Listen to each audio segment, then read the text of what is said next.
Hello friends, welcome back to my channel. সকলে কেমন আছেন? আশা করছি সকলে অনেক ভালো আছেন। প্রতিদিনের মতো আমি আজও একটি নতুন রেসিপি নিয়ে এসেছি। আমি আজ বানাবো veg fried rice. Fried rice আমরা সকলেই বাড়িতে বানিয়ে থাকি, কিন্তু আমি আজ কিভাবে খুব সহজ পদ্ধতিতে অনুষ্ঠান বাড়ির মতো ঝরঝরে ফ্রায়েড রাইস বানাই তাই আপনাদের দেখাবো। আমি প্রথমেই 1 কেজি মতো ফ্রায়েড রাইসের চাল নিয়ে নিয়েছি। এবার এটা ভালোভাবে জল দিয়ে 2-3 বার ধুয়ে নেব।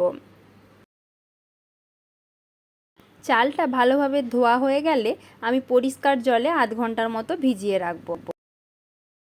এতে করে ভাতটা খুব লম্বা লম্বা হবে এবং ভেঙে যাবে না। চালটা ভিজতে থাকুক। অন্যদিকে আমি একটা ডেকচিতে জল বসিয়ে দিয়েছি গরম হবার জন্য। জলটা ভালোভাবে ফুটতে শুরু করলে আমি তাতে দিয়ে দিচ্ছি কয়েকটা গোটা গরম মশলা, 2টো তেজপাতা আর 1 চামচ মতো সাদা তেল, আর দিচ্ছি 1-1.5 চামচ নুন।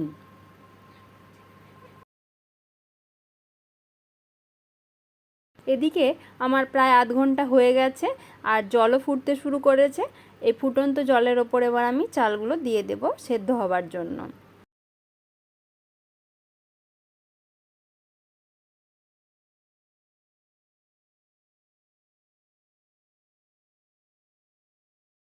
আমি অন্যদিকে একটি কড়াই বসিয়ে দিয়েছি, তাতে দিয়ে দিচ্ছি 4 চামচ মতো ঘি।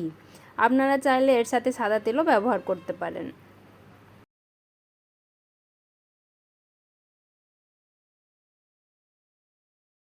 ঘি ভালোভাবে গরম হয়ে গেলে আমি লম্বা লম্বা করে কেটে রাখা গাজর কুচিগুলি দিয়ে দিচ্ছি, দিয়ে বেশ কিছুক্ষণ ভেজে নেব।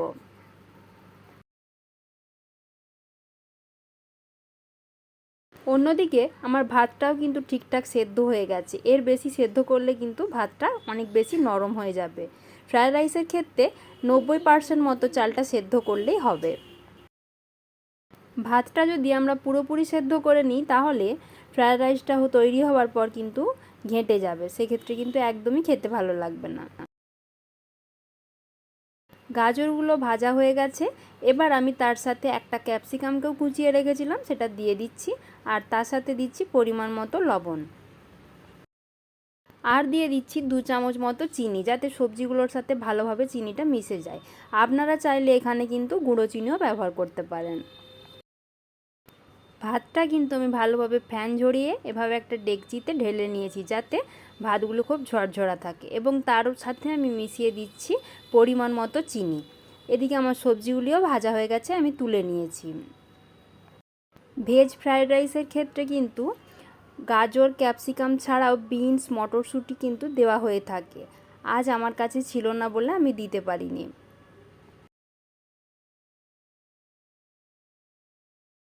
আবার আমি কড়াতে বেশ কিছুটা পরিমাণ ঘি দিয়ে দিয়েছি, তার সাথে দিয়ে দিচ্ছি কয়েকটা গোটা গরম মশলা, আর তার সঙ্গে আমি কাজু কিশমিশগুলিও ভেজে নেব।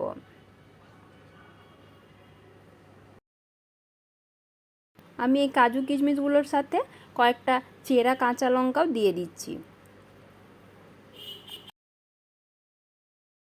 কাজু কিশমিশ ভাজতে কিন্তু একদমই বেশি সময় লাগে না। কাজু কিশমিশগুলো আমার ভাজা হয়ে গেছে। এবার আমি অল্প অল্প করে ভাত কড়াইয়ে ঢেলে দিচ্ছি, একসঙ্গে সমস্ত ভাতটা কিন্তু আমি দিচ্ছি না। এবার আমি আগের থেকে যে সবজিগুলি ভেজে রেখেছিলাম সেইগুলো ভাতের সাথে দিয়ে ভালোভাবে মিশিয়ে নেব। যেহেতু আমি আগের থেকে নুন চিনি দিয়ে রেখেছিলাম, আর কিছুই দিতে লাগবে না।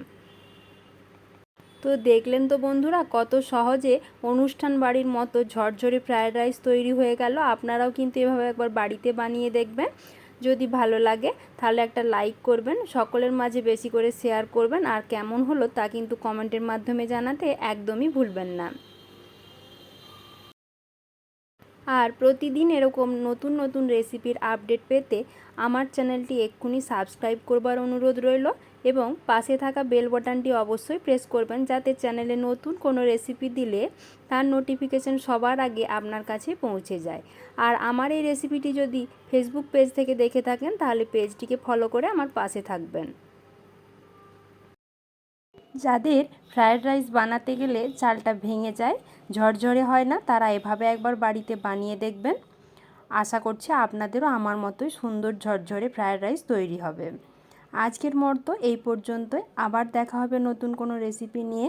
সকলে ভালো থাকবেন, সুস্থ থাকবেন। আমার ভিডিওটি দেখবার জন্য সকলকে জানাই অসংখ্য ধন্যবাদ।